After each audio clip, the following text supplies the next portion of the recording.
Gotta open up. Yeah. What do we call the route? Fund education. So in about 2 minutes after this song.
I'm an educator. I did everything that I thought I was supposed to do. I did everything that I was told to do in order to make a better life for myself and to make a better life for my children. I did everything right, and I have $250,000 of student loan debt. Shame! So what my experience taught me is that the promise of social mobility in this country is a lie. In fact, doing everything right is widening the racial socioeconomic gaps. It's affecting us in the day-to-day, being able to afford a home. All of these things feel further and further out of reach, more than ever before for Black folks, for millennial families, for all of us. It's becoming further and further out of reach. This system is working exactly as it was intended, and we're going to topple it. Between the cost of living, war, climate change, and everlasting pandemic, it's hard not to lose hope. But I see the hope in us. I see the power in us. Yes, yes. I see the change happening because of us. Yes, yes. Last week, I got an alert on my phone. I woke up to a news headline that said, Biden administration notifies Congress of a $1 billion arms package to Israel. Absolutely, right? My first reaction was, okay. The man that said he can't do anything about broad-based student loan cancellation without congressional approval is notifying Congress of his plans to send billions to directly fund genocide and violently displaced men, women, and children and babies. I was in disbelief, like, there's no way I'm reading this right. $1 billion? One time, right? It's happened multiple times. So he finds the billions to fund genocide, but can't send teachers, can't send doctors, can't send public servants to college without a lifetime sentence of death. That's criminal. We're demanding better. We're demanding to defund this genocide. Stop arming the Israeli government and military with these weapons that have effectively wiped out most people and all viable infrastructure in Gaza. It's criminal. We won't stand for it. We demand all student loans be canceled immediately. Joseph, you have proved to us that you have the coins. You have proved to us that you do not need congressional approval, and we are demanding an anti-racist institutional system that provides free access to public education for everybody. We're also coming for free access to public housing and health care and food and all public goods for everybody. Here today, our demand is simple. Fund education. Fund education and not genocide. And President Biden, we are demanding that you do that with intensity, speed, and moral conviction. We have some amazing guests with us today. I want to welcome up some brave voices in Congress that have continually and consistently stood on the right side of history. U.S. Representatives Cori Bush and Rashida Tlaib.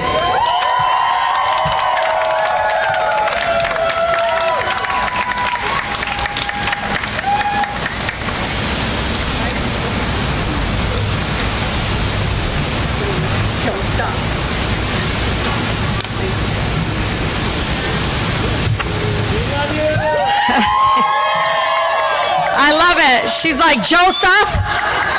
I felt that. Thank you all so much.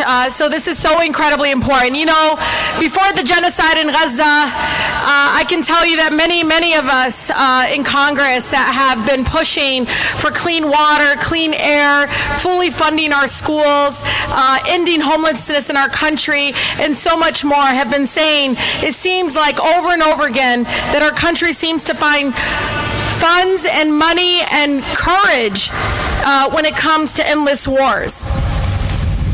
You know, year after year, my colleagues tell me that there's no money for life-saving investments in our communities.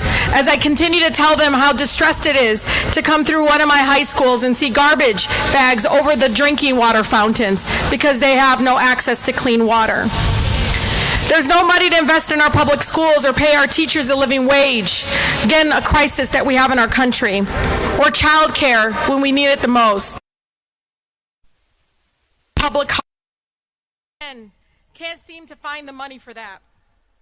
And then they turn around and pass another record-breaking, this is historic numbers. Seems like even if the Democrats are in control or the Republicans, we are now seeing $886 billion in military budget, sending another $14 billion to the Israeli government, and again, like our sister talked about, another $1 billion to support a genocide.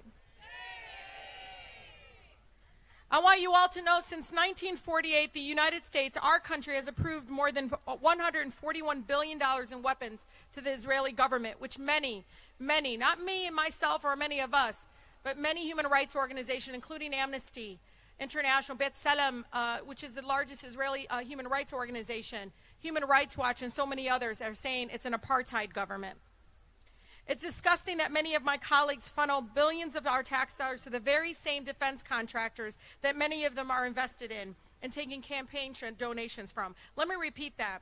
Every time they press that yes button, every time they looked a blind eye when the administration sent more bombs and more weapons, my colleagues are making money off of death and destruction. Again, when they press yes, they also are pressing yes to their stock portfolios. These are the same defense contractors that are sending the bombs to murder innocent children and families in Gaza. You know, I introduced the Stop Politicians Profiting from War Act to bring a light to this, to put an end to this corruption and ban members of Congress from trading defense stocks. They should not be able to profit off of genocide. They should not be able to profit off of endless wars. Why is it that our president, the president of the United States, or as somebody called him, Joseph, moves with urgency to use every single tool in his disposal to bypass Congress and send more weapons to genocidal maniac Netanyahu and carry out a continued massacre in Gaza? Why? Why that we can't do the same thing for 40 million Americans still waiting for their for student help with their student loans? Instead of dragging students through rulemaking processes, the Biden administration has the full legal authority through executive order to cancel every penny of student debt under the Higher Education Act of 1965 today. I know this. I'm tired of my residents coming to me from town hall to our neighborhood service centers, talking to my staff about the fact that they wish that we had the money and support to increase Social Security for our seniors, for those that are struggling right now. Yeah, they come to us over and over again. Why can't they find the money for that, but they can find money for war? Many of which may not have a connection to Gaza or know what's happening in the genocide, but they can see that it seems for war, there seems to be overwhelming unconditional support. But when it comes to actual lives of our families here at home, from our children literally struggling with trauma from living in poverty, to the fact that many of our communities and neighborhoods continue to see a housing crisis that leaves them literally paying so much damn rent that they can't survive. For my constituents that continue to tell me over and over again, Rashida, when are we going to have access to clean drinking water? When? Why is it that we can't find the might and the money and the support for that, but we continue to find support for a genocide? So I want to thank the Debt Collective for being courageous. You're absolutely right. You are not alone. You're absolutely right. We should be funding our students, funding our families, not a genocide. And I want you to know I'll continue to speak truth to power, because every single time I hear the hypocrisy in caucus or on the House floor, when they come running and saying, we can't let this happen, it's really distressing when I continue to see the fact that I'm saying to them, you can't continue to genocide happening. They continue to try to gaslight the American people and say it's not happening. You know, on the ride back here, I'm reading over and over again on my phone of the fact they're freaking out because the ICC is doing their job. The fact that the own White House that can't seem to find bipartisan will support for student debt and student cancellation in our country seems to be putting a lot of resources and money and support to try to gaslight all of us, to try to undermine what the ICC was created for, right? They were created to prevent a genocide. It may not give us justice today, but it is accountability that we need. And so as myself and I see my wonderful, amazing sister in service, we call ourselves Sisters Saving Lives. It is, we sit next to each other sometimes like we're in a church pew going, Did they just say that? And I'll tell you one example. One colleague came up to her and said, you know, that company needs to stop being in the company of genocide, supporting genocide. I looked at her, she looked at me, and I looked at him. I said, is this a divestment bill? My God, they seem to have the will when it comes to other various issues, when it comes to the economic structures that we have in our country that keeps our families and our residents in poverty. But know this, you will always have a partner in the United States Congress. I will always speak truth to power. I will always do it. I don't do it because I'm Palestinian. I also do it because, for me, coming from the most beautiful, blackest city in the country, the city of Detroit, it taught me, and please know this, that we didn't get the Civil Rights Act nor the right to organize unions and so much more transformative change in our country, but for the fact that we in the streets demanded that change. So let's continue to do that. Thank you all so much.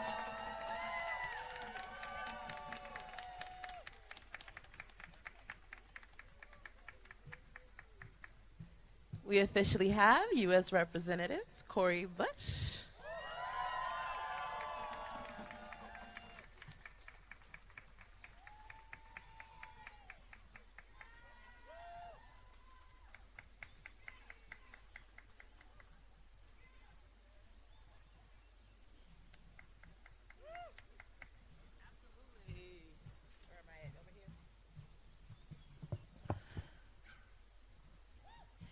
So it seems like we've been doing a lot of mobilizing over the last, 7 months? But it didn't just start 7 months ago. Many of us have been in this fight for a long time, and so many have been in this fight for decades. But I want to say to those of you who are here, thank you for your fight. Thank you for standing and for the accountability push that you give us. Thank you for propping up and supporting and loving on my dear sister Rashida Tlaib.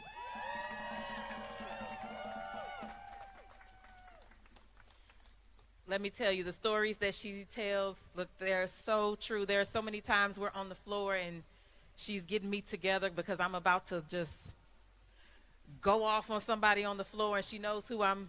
It's always one person that I'm ready to light up after. And she literally will grab me by my dress and sit down. Let it go today. Just let it go. But good afternoon, everyone. And I'm going to use my script because I need the words. I don't want to get off. I'll go on a tangent on this issue, and I just want to make sure that I don't let my emotions today get in the way of what I need to say. So thank you, especially to Debt Collective, to Empower Change, to Democratic Socialists of America, to Listen to Michigan, and to Harriet's Wildest Dreams, and all the other folks in attendance today. You all, we have done so much work together, and the world knows it. The world has seen it, and the United States has had to be accountable in ways that it hasn't had to be before because of all of the folks that are here today and those you are connected to. So thank you for urging this important press conference today, urging our leaders to fund education and not genocide. As we stand here today, there are 43 million people whose collective debt that burden stands at a staggering $1.75 trillion. Shame.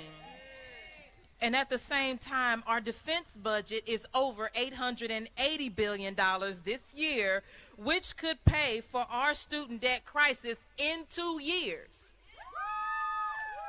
If we prioritized our communities the way we prioritize endless war, we could wipe out all student debt. We could end the unhoused crisis. We could fund Medicare for all. We could fund the Green New Deal, and we could provide universal school meals. Instead, we are constantly told that our leaders, or told by our leaders, that we don't have the money. How are you going to pay for it? We don't have the money.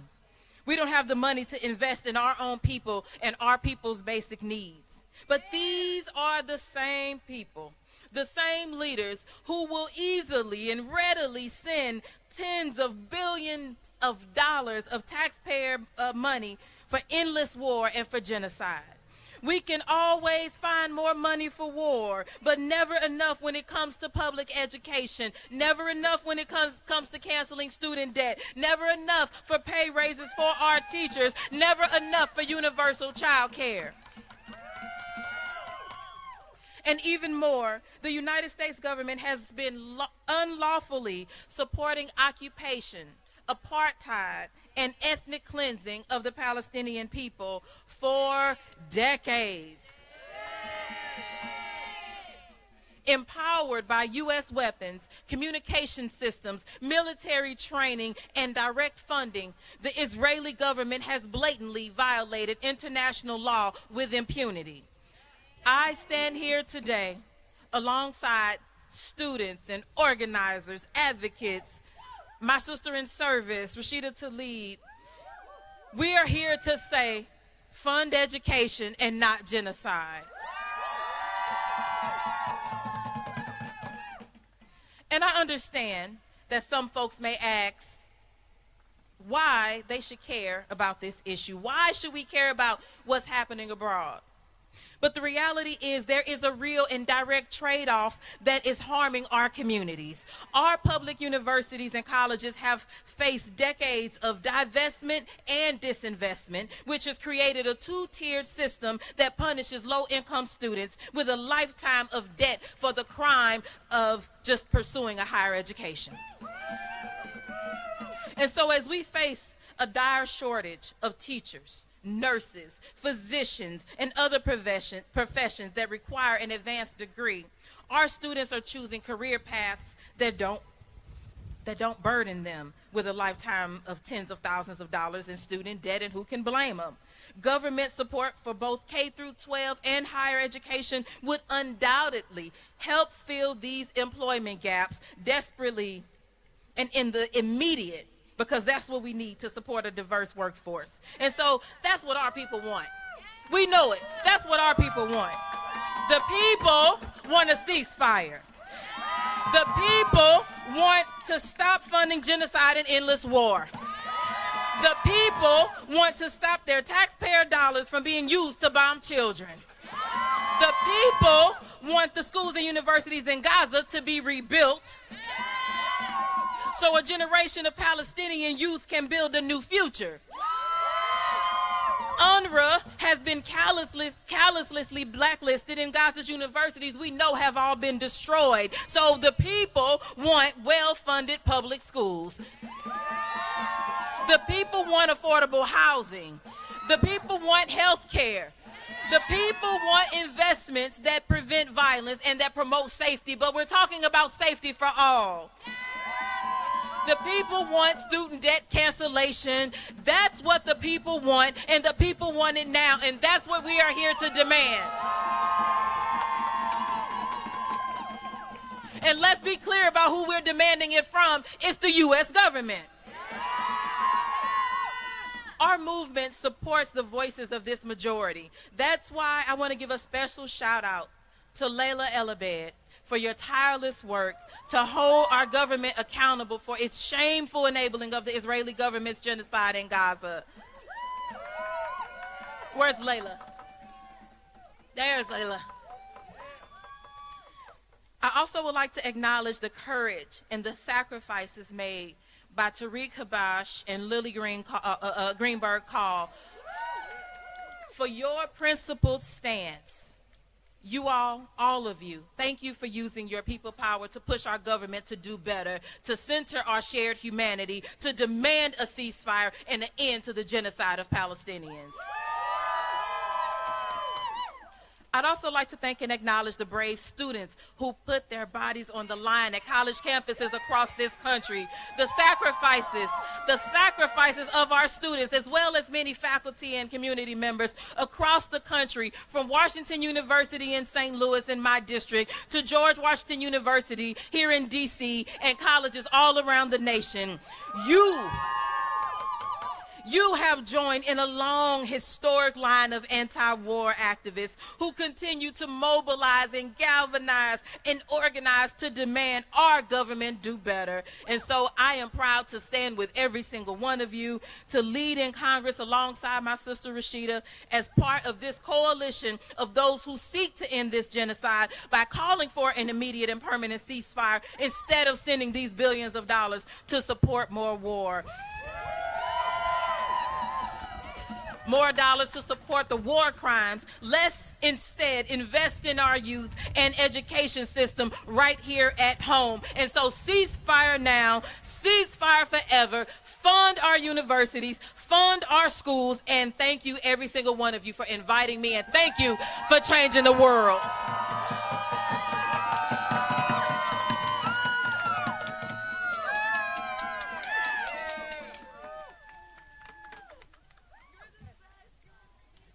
Let's give it up again for Representative Cori Bush. We want to tell President Joe Biden, this is your debt, this is your climate, this is your housing, this is your child care, this is your education, this is your health care, these are your food deserts, this is your genocide. And our response is debt collection. Debt relief. What do we want? What do we want? When do we want it? What do we want? When do we want it? If we don't get it, if we don't get it, I said, what do we want?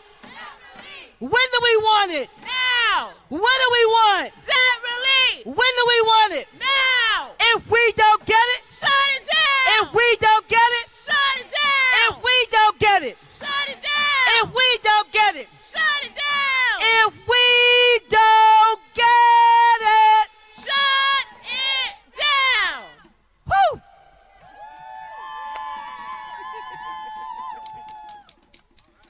Thank you, Fari. You're welcome, Rochelle. All right, I'm going to introduce our next speaker. Our next speaker up is from Listen to Michigan. We have Layla Alabad.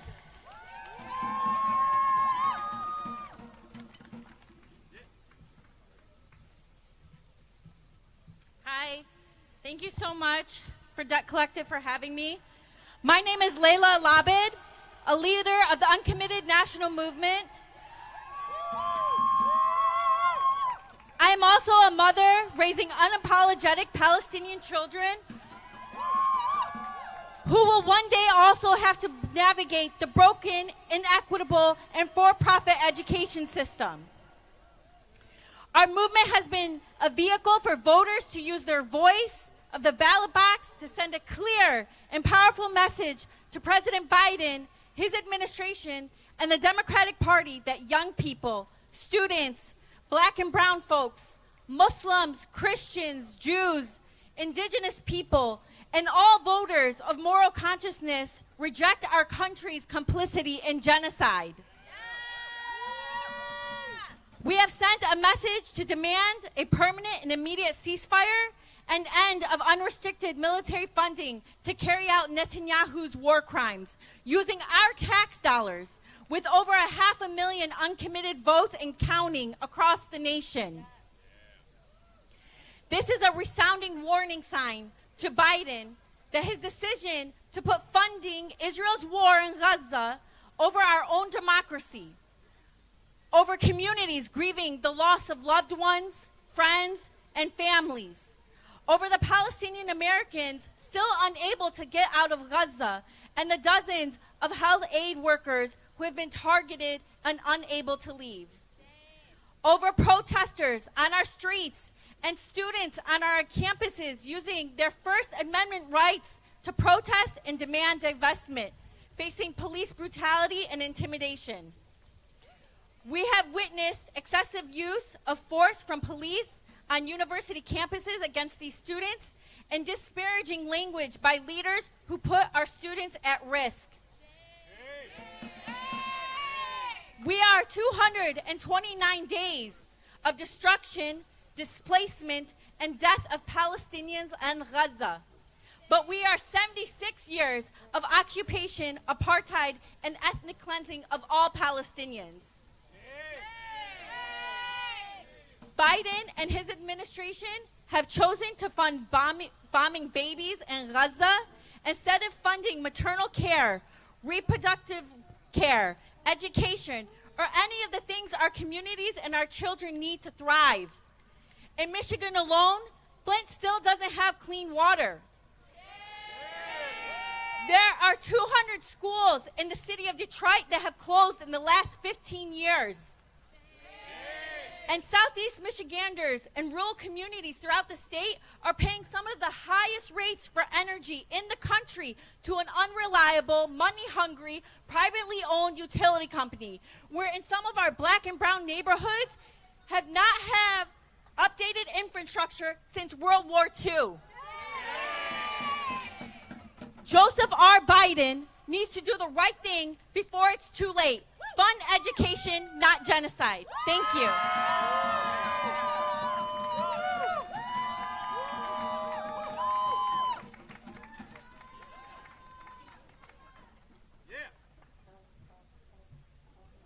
I just want to remind everyone there are water fountains by the bathroom. If you need water in the interim, there's water by the bathroom.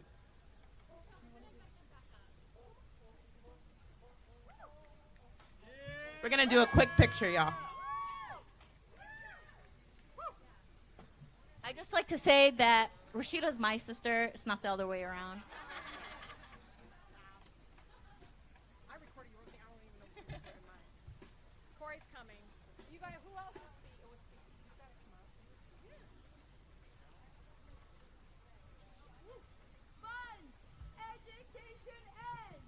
Let's give some background music. Say free Palestine. Free Palestine. Free, free, free Palestine. Free, free, free Palestine. Say free Palestine. Free Palestine. Free, free, free Palestine. Free, free, free Palestine. Say free Palestine. Free Palestine. Free, free, free Palestine. Free, free, free Palestine. Okay, I think we're ready.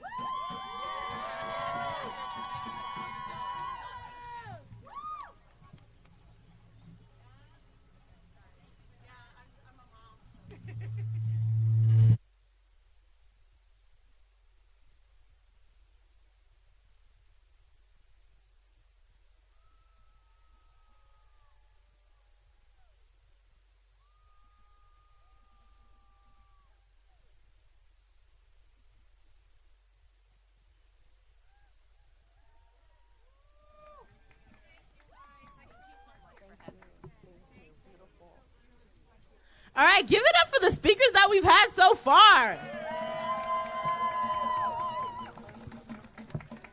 Next up, we have DC staffer, Tiffany Dina Lofton.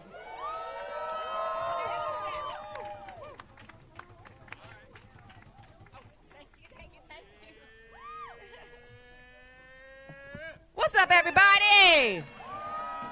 It's hot, but I know what's more uncomfortable is student loan debt. So I'm gonna be out here, and I wrote mine down too. I just want to, for folks who are observers, because we have a large gathering here in front of the Department of Education, but there have been some folks who have been witnessing the power of this space and walking over to find out what's going on and reading the signs, I want to be very clear.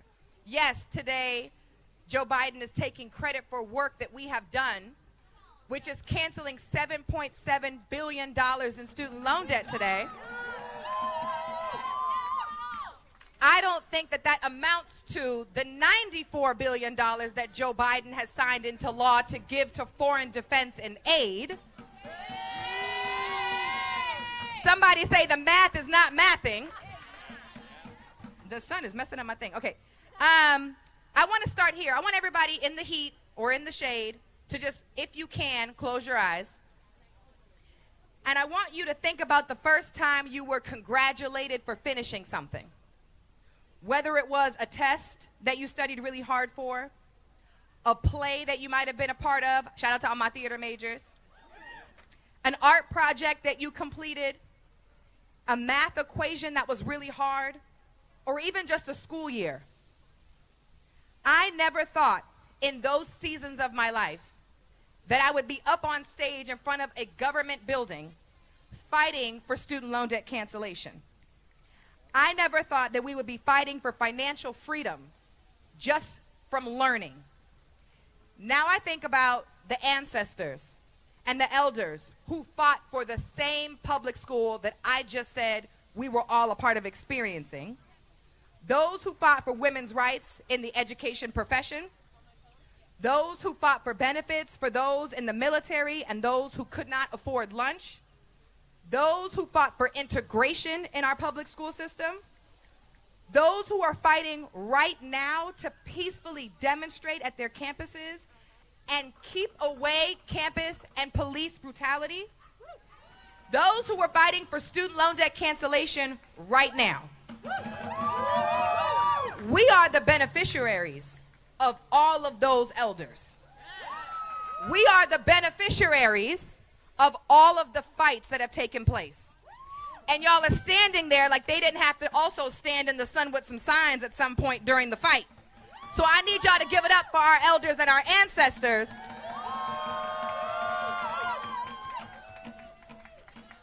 And now I want you to take a deep breath, and I want you to applaud and thank the person next to you. Because what CNN and MSNBC and what ABC and what Fox News is not going to do is thank you by name. So allow me to thank you, because my homeboy today, Wes Bellamy, who has 2 degrees, sent me a picture and tagged me on social media. $208,000 of his student loan debt today was canceled. And he sent it to me while I was at the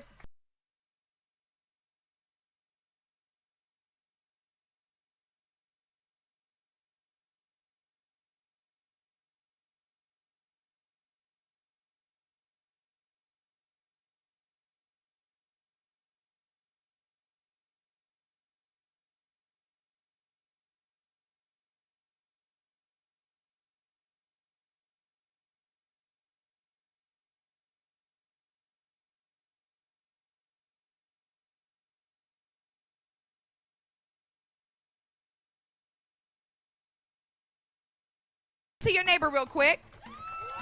Thank them for showing up when it matters. This year is a presidential election, and I'll be damned if while I'm breathing, they are going to take credit for the work that we have been doing for over a decade.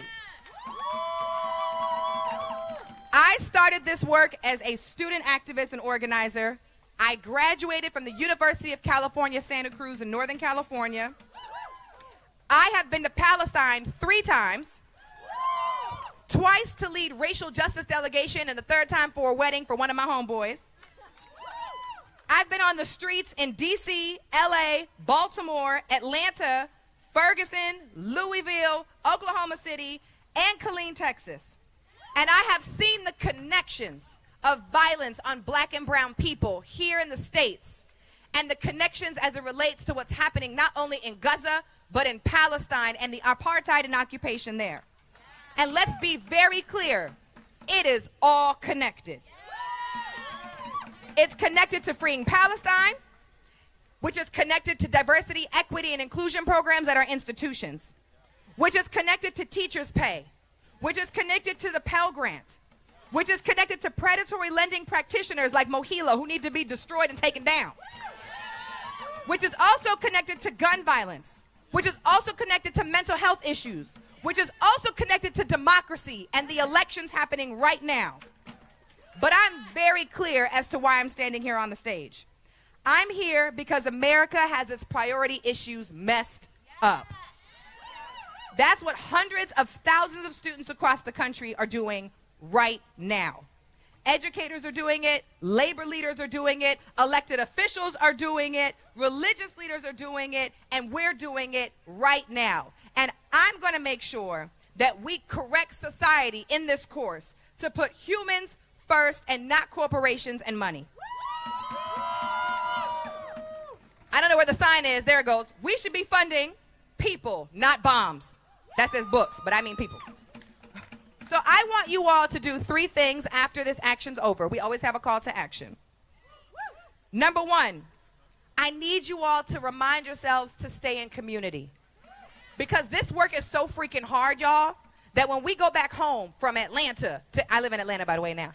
Atlanta or LA or DC or Florida or New York or Baltimore or wherever it is that we came from, it's so easy to feel by yourself and lonely. It's so easy to feel defeated. It's so easy to feel like we can't move this big-ass country by ourselves.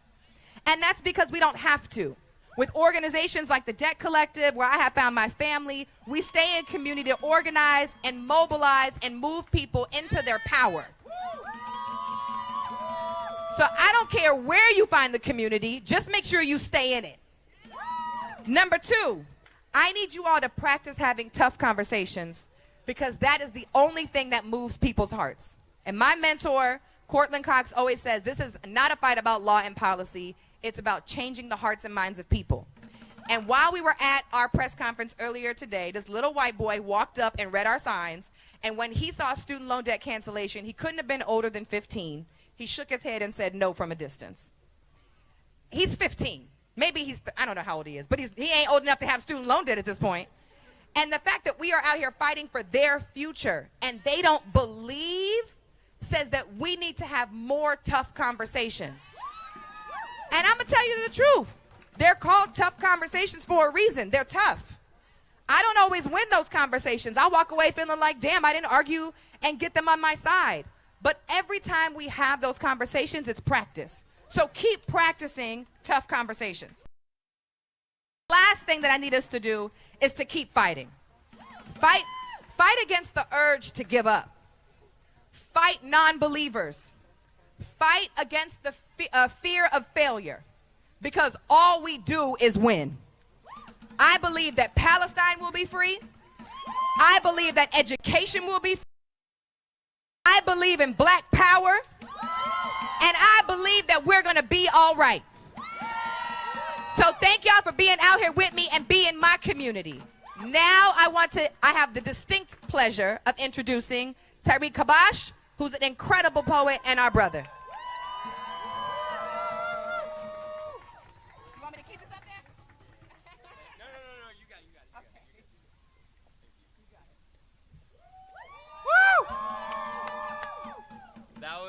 That was amazing. I think it's so powerful to think about the intersectionality. Every single issue that we are facing right now and what we're witnessing across the other side of the world. And I didn't know exactly what I was going to say today until this weekend, traveling for a graduation, a high school graduation, and I was so proud of the 251 high school students who completed their educations and were excited about the next chapter of their life. But I was also thinking about the thousands of Palestinian children in Gaza right now who don't have that same opportunity to graduate, to finish their educations, that are trying to find ways to be able to continue to learn, to be able to provide safety for each other. And it broke my heart. I was so proud of the students at a high school graduation in the middle of America who were so brave, walking on stage, holding signs, calling for ceasefires. These are high school kids. I mean, the chills that I had at no expectation, and the message that is resonating with this younger generation, regardless of who they are, what their identity is, if they're Palestinian, if they're white, if they're black, we are all human. We are all recognizing the pain and suffering that Palestinians are feeling in Gaza right now. And we are all trying to rationalize and understand what this administration is allowing to continue for over 8 months. And so what I want today to be about my little time here is about hypocrisy. We're going to talk about hypocrisy right now, because I worked in this building right here for 3 years. I was in the policy office, and I spent endless nights working on regulations, working on policies to fix a broken student loan system. I have watched the debt collective since the beginning of my career in higher education move the needle so far that people would initially laugh at the idea of canceling student debt to now seeing billions of dollars be canceled. Make no mistake, that shit does not happen without the debt collective. That does not happen without people making change. That does not happen without tough conversations. We have to reckon with the fact that we have a broken student loan system. And there are people in this building right now who understand that. They recognize that there are failures in this system that have weighed people down for decades. But you know what else? This administration has also used its power, used its influence to try and leverage everything it has to send billions of dollars in weapons to killing women and children and destroying schools in Gaza. And we cannot be silent about that. We have to call that out. What I saw when I worked in the Department of Education was a willingness to engage with the legal system, a willingness to reanalyze how we think about the Higher Education Act and how we think about student debt and how we can make it a little bit easier for millions of Americans who are suffering under the weight of that. I saw how we talked about public service loan forgiveness and income-driven repayment and canceling debt for predatory schools like ITT Tech and Corinthian colleges. That stuff couldn't have happened without the debt collective leading the way, but it did happen. We got to a point where we recognized what we could do within the law. And you know what? We let the law dictate where we could and where we could not. We even were over-conservative in how we thought about the law. You know where the administration was not thinking about the law? You know where this administration has been hypocritical? In whether we send billions of dollars in weapons to a country and to a government that continues to repeatedly violate U.S. law with our weapons and continues to violate international humanitarian law by killing civilians, by targeting journalists, by targeting humanitarian workers. And that hypocrisy cannot continue. We must be able to call that out. We must hold people accountable. And we heard incredible speeches from Rep. Tlaib. We heard incredible speeches from Rep. Bush about how members of Congress are terrified about the fact that the ICC is doing its job. And you know what?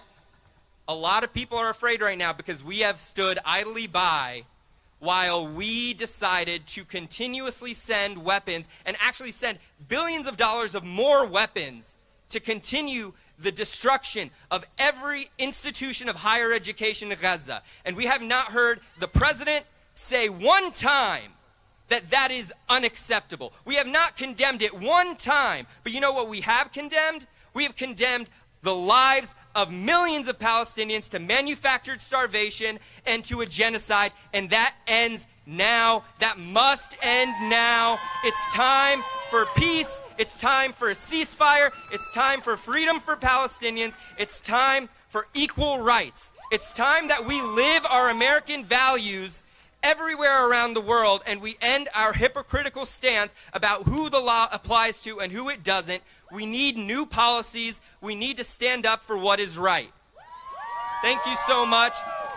I have the distinct pleasure to introduce an incredible friend of mine, an incredibly brave friend of mine, who last week said last week that she could not stand idly by while the president invoked her and her Jewish people in the name of what is happening now in Gaza.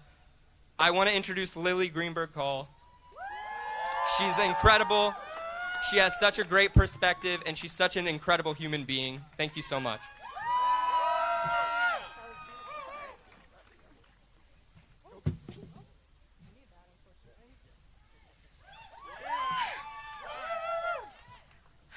Hi, everyone. I'm really honored to be here with you today. Thank you so much, Tarek, for your friendship, for your leadership, for your beautiful words, for your bravery. A week ago today, I resigned from the Biden administration because, as an American Jew, as a human being, I could no longer serve this president, represent this administration, who is funding the genocide of Palestinians and ignoring the voice of the American people who have made their wish loud and clear. Ceasefire now!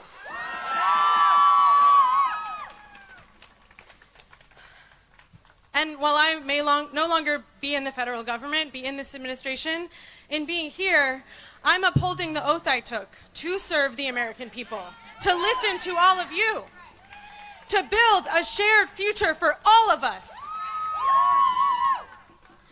Because I want that shared future for my loved ones in the Holy Land, Israeli and Palestinian. I want it for my family here. Palestinians deserve freedom and dignity and life, damn it! And all of our struggles are connected, and we know that. We know this, but the people in power will try to convince us otherwise. And they try to drive us apart, and they especially try to drive apart the Jewish community from everyone else. They try to separate us from people we need to be in solidarity with. And, you know, sometimes, and especially in this moment, it can feel like they've succeeded. But we will not be separated.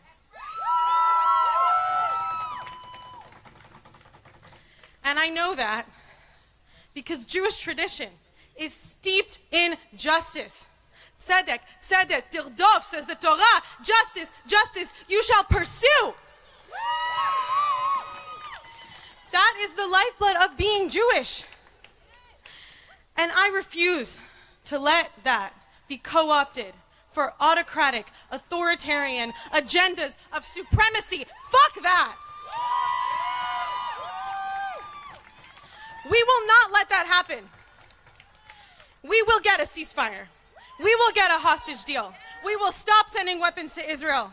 We will end the system of apartheid and occupation that is stretched across the Holy Land. We will no longer accept the status quo of violence against Palestinians that has been normalized. And we won't stop there, because we're going to build solidarity, true solidarity here and around the world, multiracial democracy, the only thing that will keep us safe, that will keep my community safe, that will keep all of us safe anywhere. We will cancel student debt. We will stop funding the war machine. We will take meaningful steps to protect our communities and our beautiful planet from climate change. And we will build the country that we deserve. Our leaders, my former boss, is failing us. And it's time to remind them that they work for us, not the other way around. And you know, we're told all the time that the future that we know we deserve is politically impossible, right? That it's not feasible. And to that I say, who gets to decide what is possible or not? We do, not them. We have to, and we can, imagine and create a better future because we know what the alternative is, and it is not acceptable. And look, you know, in this moment, I don't even feel like I have to imagine that future because I can feel it right now, here today. I can see it in this beautiful coalition of people that are here together, being in community with you, being in community with my friend Tarek. That future is not far away. It's not a mirage. It's right here. It's right now. And we can have it, and we're gonna build it together. Thank you so much for being here today and for having me join you.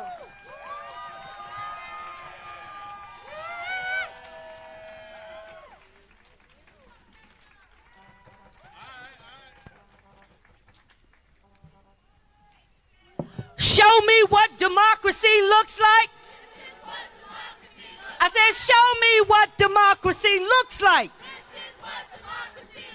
Show me what democracy looks like. This is what democracy looks like. Show me what democracy looks like. This is what democracy looks like. What do we want? Debt relief. When do we want it? Now. I said, what do we want? Debt relief. When do we want it? Now. What do we want? Debt relief. When do we want it? Now. If we don't get it, Shut it down. if we don't get it, Shut it down. if we don't get it, Shut it down. if we don't get it, Shut it down. if we don't get it, Shut it down. if we don't get it, Shut it down. if we don't get it. Shut it down. And now, brothers and sisters, I want to bring forth a member of one of the most powerful education, fair court, social and economic justice organizations that is training and building up all the youth across the DMV. Harriet's wildest dreams. Welcome, Mo, ladies and gentlemen.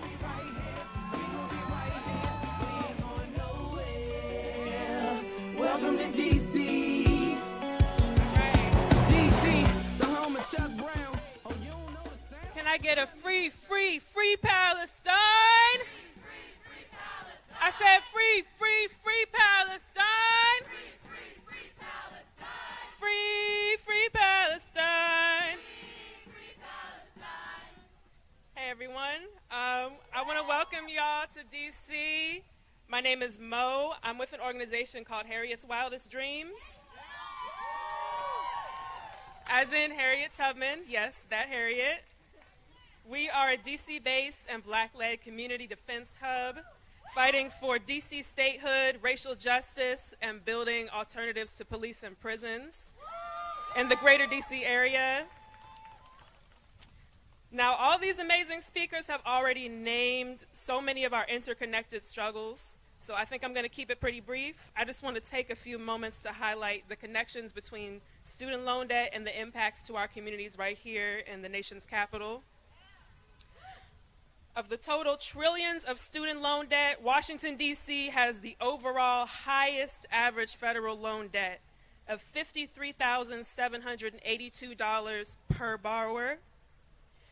That is the starting salary of about a teacher or a nonprofit salary worker. If you know, you know. DC also has the largest racial wealth gap in this nation, with the median white household having 81 times the wealth of the median Black household in DC.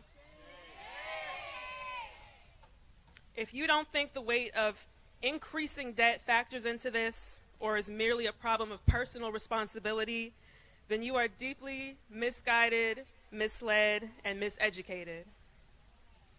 These conditions are untenable. I want to connect to y'all with a quick aside, just a little personal anecdote.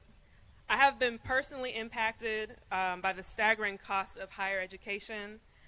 I struggled to pay for community college almost 10 years ago now, and had to eventually drop out, make the decision to drop out. And since then, I was for a long time plagued with shame and wondered what my life would look like if I had attained that coveted piece of paper, a college degree. Now I'm organizing my way through an education. am in the streets with my comrades and my community members engaging in political education, and it has never been clearer exactly how much work we have to do. With the latest paltry round of loan forgiveness, this administration has erased a total of $167 billion in student loans for 4.75 million people, or about 1 in 10 student loan borrowers. Contrast that with $300 billion and counting to Israel since its founding in 1948. Shame. An average of $3.3 billion a year, which has drastically increased over the last 7 months. This is beyond shameful. It boggles the mind in its moral depravity. And we are here to tell President Biden that this commitment to funding and arming this ongoing genocide, not just in the Gaza Strip, but all of historic Palestine, is harming his constituents and poor black people in particular. This Congress can make it a priority to condemn the only Palestinian in Congress for standing up to this profound violence. But prioritizing education is simply too big and too idealistic of an ask.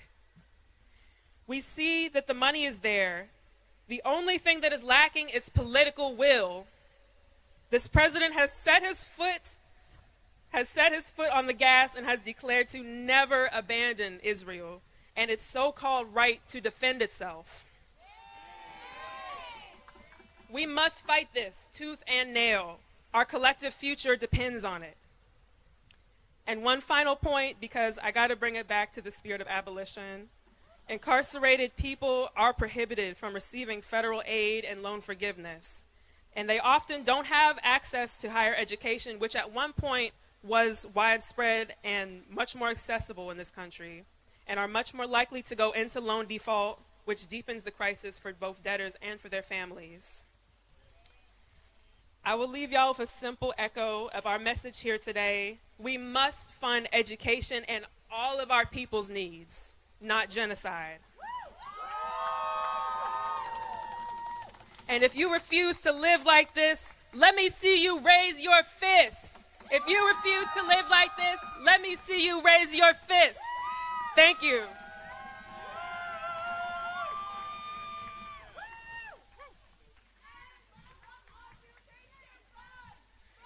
Thank you, Harriet's wildest dreams. I do want to remind folks, water fountains over there. If you have a water bottle, fill it up, drink some water. We're going to be marching very soon. We've got about 15 minutes before we start marching. So now is the time to get your water situation together. All right, we got 3 more speakers. All right, next up, we have Anna from DMV Students for Justice in Palestine Coalition.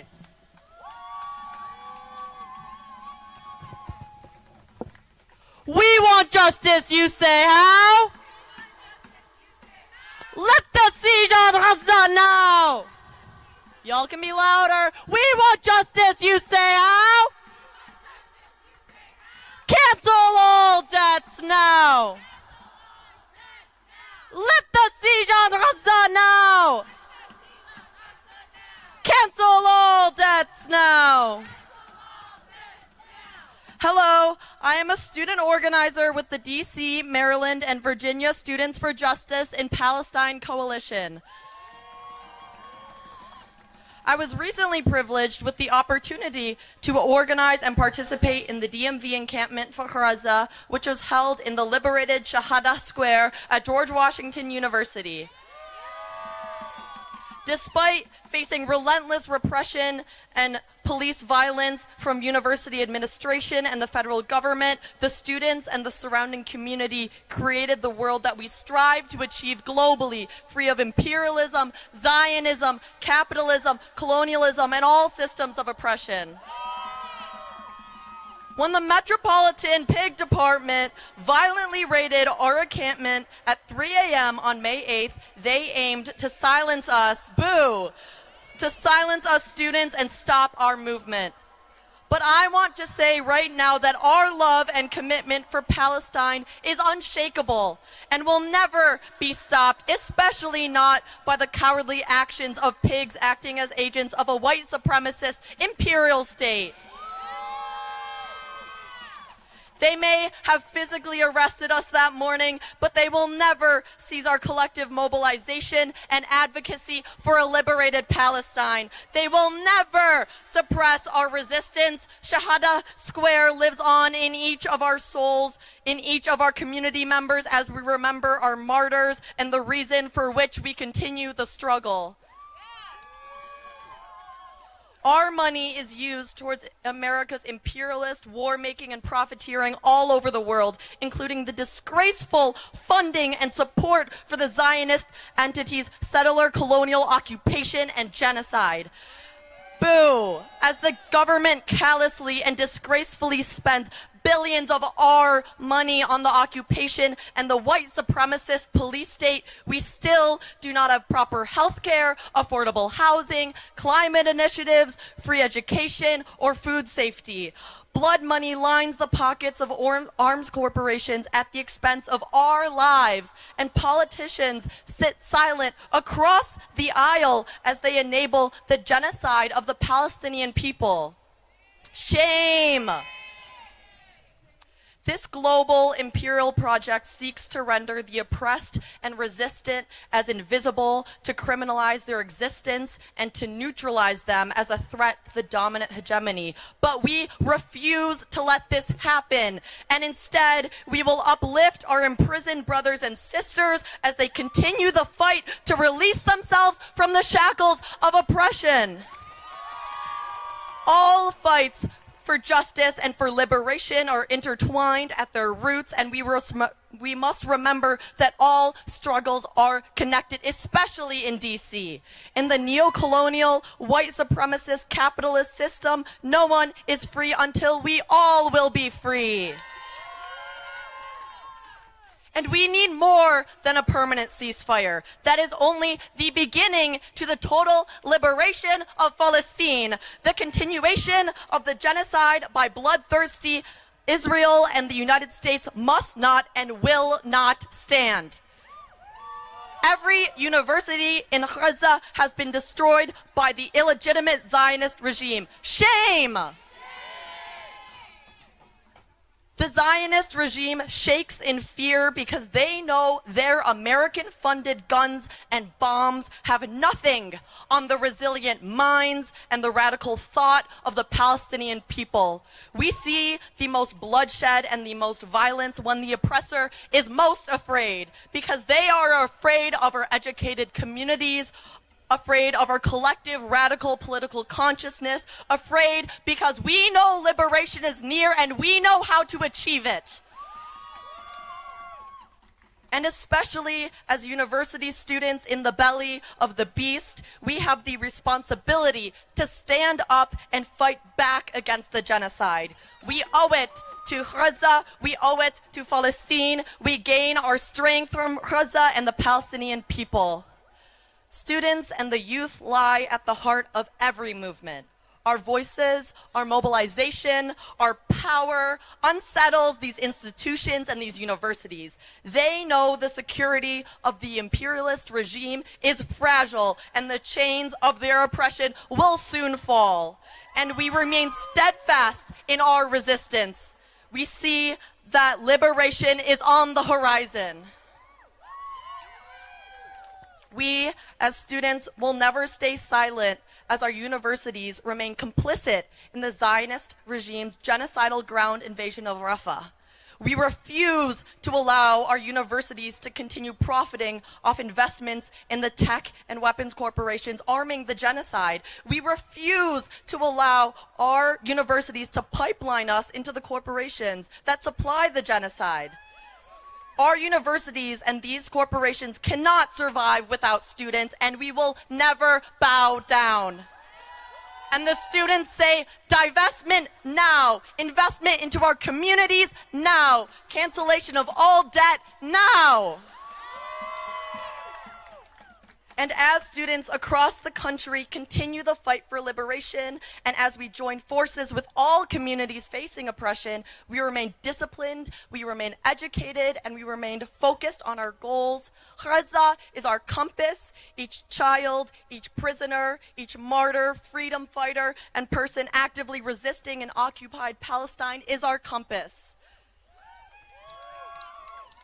We will not rest until every single university divests from the apartheid Zionist settler colony, until Palestine is free, until liberation is achieved for all oppressed people worldwide. From the river to the sea, we will see a liberated Palestine within our lifetime. Thank you. We will not be pushed aside. Stop funding genocide. We will not be pushed aside. Stop funding genocide. I'd like to welcome Jenna, who's an NYU student that advocates for deoccupation and an end to settler colonialism. Please give them a warm welcome.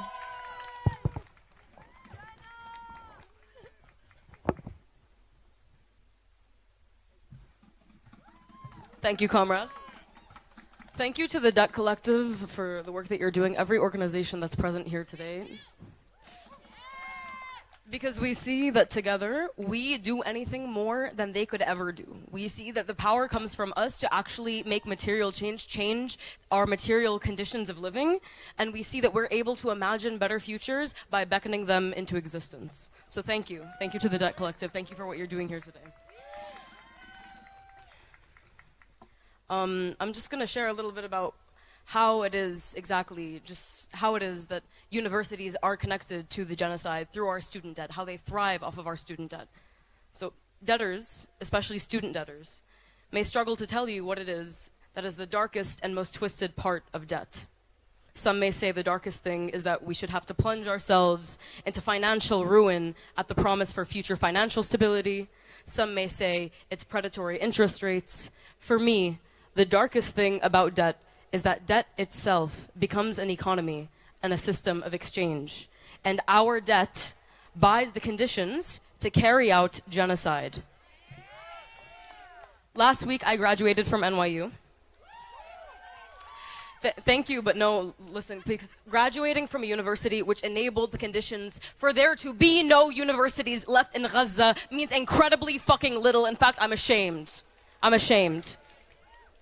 So since the 2010s, NYU has taken on an expansionist regime, which allowed it to take over 3.5 million square feet across New York, making it the second largest private property holder in all of Manhattan, making it its largest gentrifier, along with its purchase of land beyond the US in 13 international cities to create a swath of global campuses, including a campus in Tel Aviv.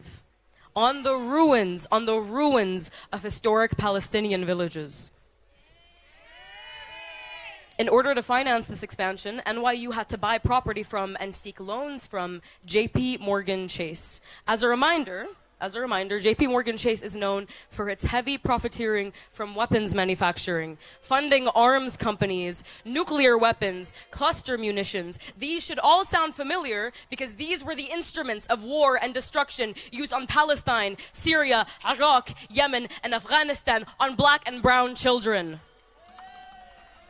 So when banks buy up university debt, the cost is externalized onto students. The university expands, so the university owes money, so the expenses for us to attend the university surges. Our tuition money, our student debt, pays their debt to toxic financial institutions. Let me be clear, I will not be complicit in the occupation of my friends and my families. I will not be complicit in the occupation of my friends and their families.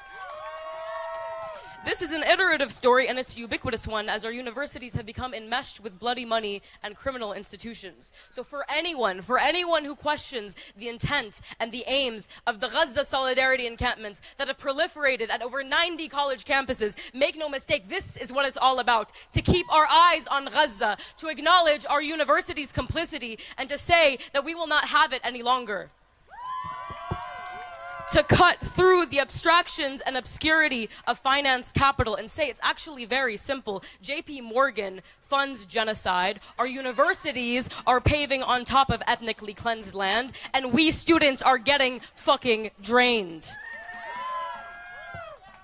This is the tragic irony of being a college student in the United States. We are steeped in the contradictions of borrowing simultaneously against our own futures and against Palestinian futures. Our entanglement in these cycles of debt places us in a direct relationship with the mass disabling and premature death of Palestinians.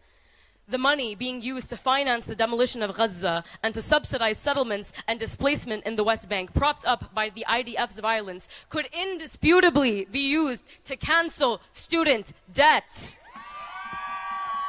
But they refuse to pull out of violence and put more into life. And in doing so, the United States gives us the middle fucking finger, declaring in no uncertain terms, not only that our education and our futures are not a priority, but in fact that the death of Palestinian children and students and eliminating their futures are far more important than funding our education would ever be.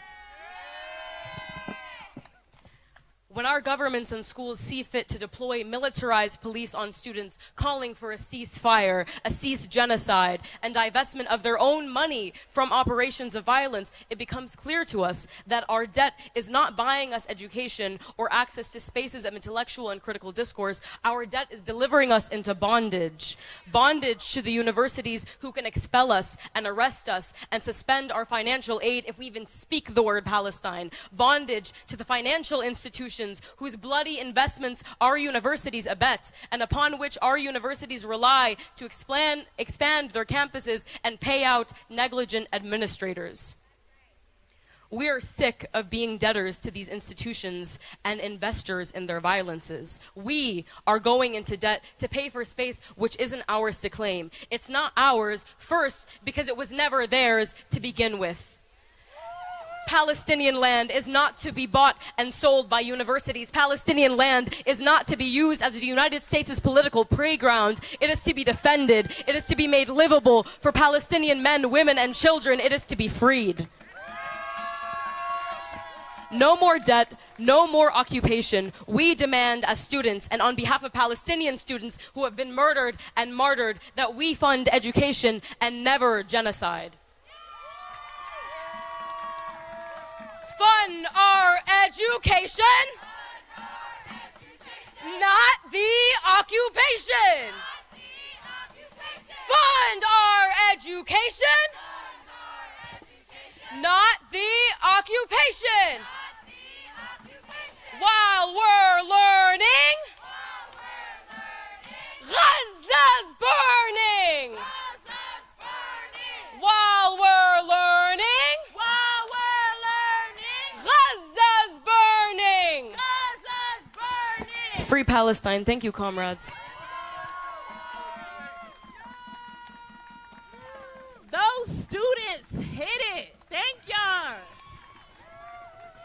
That's the future. Thank y'all. Thank y'all. We have one more speaker. Thank you for hanging in there with us. We're going to be marching soon within the next 5 minutes. So get up, get amped. We gotta make some noise when we get to the Capitol. Get ready. Before we head out, I want to introduce our last speaker, my friend and Debt Collective staffer, Maddie Clifford. Hey y'all, how you doing? It's so good to be here today. First of all, I want to thank all of you, each and every one of you, for being here today. Also, the people in the back of me that are holding up signs in the sun, special shout out to you, okay? My name is Maddie, and I am the creative media strategist with the Debt Collective.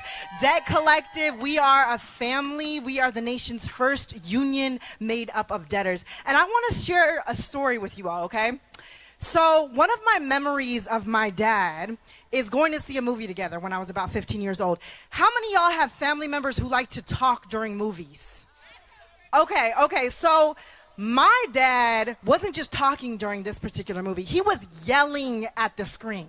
Okay, I thought he was going to throw popcorn at it or something. I was like, what's going on? The movie that we went to see together, and this memory I have of my father, was a movie called Life and Debt. It's a documentary, and it's about austerity measures enacted by the IMF and the World Bank on an island called Jamaica, okay? Jamaica is where my dad was born and spent the majority of his life. So between his bomba-clad system, right, yelling and throwing popcorn at the screen, I started to realize something about him. Debt enraged him. I always thought about debt in terms of numbers, but I began to see it as a psychological exchange between the borrower and the creditor. Debt is visceral, y'all. After my father passed away when I was 16, I traveled to Jamaica many, many times, and I saw that debt was on the furrowed faces of my family members as they had to struggle to make ends meet because of inflation. I learned about the sacrifices they made as they crossed borders for better wages. But why did the descendants of people who survived the brutality of the transatlantic slave trade, whose unpaid labor built the British Empire, owe billions of dollars to their former colonizers? I began to see similar hypocrisies in the history of Haiti and the experiences of Black Americans in the United States. Who owed who? Righteous anger is trivialized because it exposes hypocrisy and imbalance of power. Anger carries with it a kaleidoscope of emotions: grief, heartache, the unruly desire to get free. When we use anger with precision, without hurting ourselves, it is our compass. Why is anger such an important initial emotion for debtors to feel? Because those in power would rather we feel ashamed, silent, stifled. But when we tell our stories, not only do we release the stigma and shame, we redirect the intention, okay? And the attention. Here is the truth. 44 million Americans owe $1.7 trillion in federal student debt. Biden has the power to cancel all of this debt. This is an action that wouldn't cost the federal government a dime. An action that would help close the racial wealth gap. An action that would only boost the economy. He could do it today if he wanted to, but he's doing a piecemeal approach, like the announcement today. Here's the truth. 2/3 of student debt is owed by women, and Black women are disproportionately crushed by the student debt crisis. Student debt worsens every single economic issue. Here's the truth. 100 million Americans owe medical debt. People are avoiding doctors out of fear of the high cost of health care. Medical debt is killing us. Here is the truth. Millions of people in this country on the brink of eviction, homelessness, because they owe back rent. Meanwhile, private equity firms have bought up almost half of single-family homes. As MLK said, if you're not angry, you're not paying attention. I joined the Debt Collective in 2021, and I work on redirecting attention to what truly matters. What matters is solidarity. What matters is compassion for one another. What matters is protecting people and the planet. If I've learned anything from organizing, it's that politicians have the power, y'all. They have the power. And I have a bone to pick with Biden. I don't know about y'all, but I have a bone to pick with him. Biden has been saying one thing and doing something different. He said he's keeping his promises to do everything in his power to cancel federal student debt. But I'm 6 figures in debt. How much do you owe? Okay, yeah, yell it out, because I still got the debt, right? He's canceled more debt than any other president, but we need more. We demand more than breadcrumbs. We need a jubilee. We need a jubilee. We need more than a piecemeal approach. He has the power, so why is he saying one thing and doing something else? Biden has been saying he wants a ceasefire in Gaza. He said that at Morehouse College the other day. What? Why? How is he saying that when he's using his power to bypass Congress and send billions in military aid to Israel? Israel's committing a genocide against the Palestinians. There are no universities left in Gaza. Over 30,000 people have been killed. Mothers, fathers, children, doctors, journalists, fellow human beings whose lives were brimming with promise, crushed beneath the rubble. And our tax money is funding it. If you're not angry, you're not paying attention, right? We are here to draw attention and to demand Biden take action. Fund education, not genocide. Biden, use your power to move swiftly to free debtors and stop using your power to fund the war machine. Right? We're taught to feel like personal failures for making the choice to pursue education. But why has the federal government been acting like a predatory lender? We're taught knowledge is power, but when students across the country put the theories they learned in school into practice outside of the classroom, raising their voices for a free Palestine, these students are arrested, brutalized, evicted, and suspended. Shame. We say enough is enough. Because there's a difference. There's a difference between just and unjust debts. Unjust debts are the debts we go into because we've been denied the means to live. Unjust debts are what happens when education, healthcare, and housing are commodities we can't afford. Just debts transform anger into unending love and repair. Just debts are what we owe each other to fight to end genocide, to live with compassion for humanity, to stand up for others, to demand reparations, to demand land back, to protect our precious planet, the water, the air, the soil. If our debts, if our student loans, our medical bills, and our back rent are rich people's assets, then organizing together and refusing to pay them back is the moral thing to do. And you all are making a difference. I want you to know you are not alone. When I say can't pay, you say won't pay. Can't pay. Can't pay. Can't pay. Together we're going to get ready. We're going to take this energy that we have right now. We're going to keep it going. We're going to engage in a nonviolent disobedience in front. So we need to line up now. I want everybody to stand up, and we're going to take this energy. Also, Rochelle has some housekeeping stuff to talk about for a second before we get over there, okay? Y'all ready? You feel